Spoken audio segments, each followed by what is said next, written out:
এখানে 350 গ্রাম মতো আমি ছোট চিংড়ি মাছ নিয়েছি। চিংড়ি মাছগুলোর মধ্যে পরিমাণ মতো নুন আর হলুদ দিয়ে আমি এটাকে ভালো করে মেখে নেব,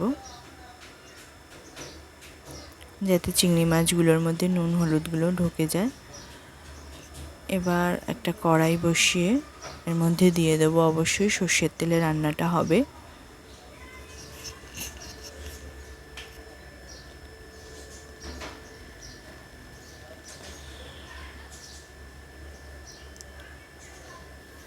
তেল গরম হয়ে গেলে এবার আমরা চিংড়ি মাছগুলোকে দিয়ে দেব। চিংড়ি মাছ কিন্তু কখনোই বেশি ভাজা ঠিক না, আমরা এখানেও বেশি ভাজবো না, অল্প একটু এদিক ওদিক করে নামিয়ে নেব।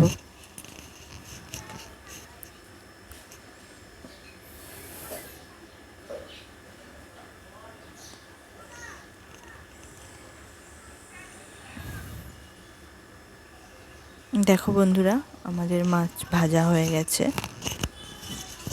আমরা এবার তুলে নেব। এটা আপনারা চাইলে বড় চিংড়ি মাছ দিয়েও করতে পারেন। এবার ওই তেলেই আমি দুটো এলাচ, লবঙ্গ দুটো দারচিনি ফোড়ন দিলাম। এবার একটা বড় সাইজের পেঁয়াজকে মিক্সিতে পেস্ট করে নিয়েছি, সেই পেঁয়াজ বাটাটা দিয়ে দিলাম। দিয়ে ভালো করে লাল লাল করে এটাকে ভেজে নেব। লাল লাল করে ভাজা হয়ে গেছে, এবার এর মধ্যে দিয়ে দেব কাঁচা লঙ্কা, আদা রসুন বাটা। ভালো করে এটাকে দিয়ে কষিয়ে নেব। অল্প একটু কষানো হয়ে গেলে এবার এর মধ্যে দিয়ে দেবো একটা বড় সাইজের টমেটো পিউরি,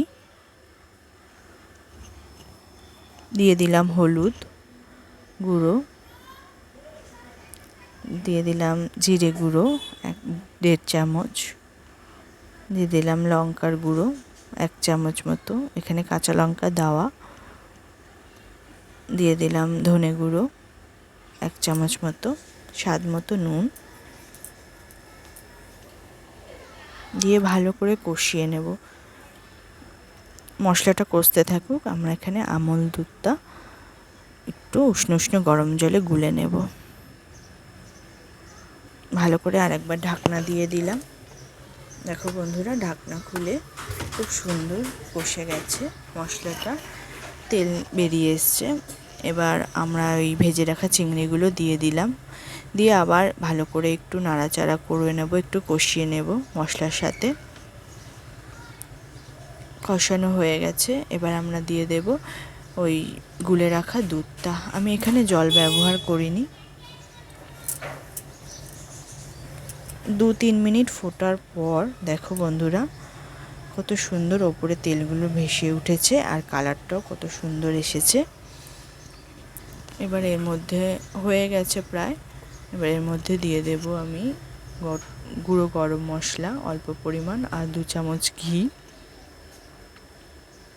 দিয়ে আমরা এটাকে আরেকটু নাড়াচাড়া করে ঢাকা দিয়ে গ্যাসের ফ্লেমটা বন্ধ করে দেব। দেখো আমাদের রেডি ছোট চিংড়ির মালাইকারি নারকেলের দুধ ছাড়া। দেখো বন্ধুরা, কালারটা কত সুন্দর এসছে, দেখতেও যতটা সুন্দর, খেতেও ঠিক ততটাই ভালো লাগবে। এটা গরম ভাতের সাথে খুব ভালো লাগবে, রুটির সাথেও খেতে পারেন আপনারা।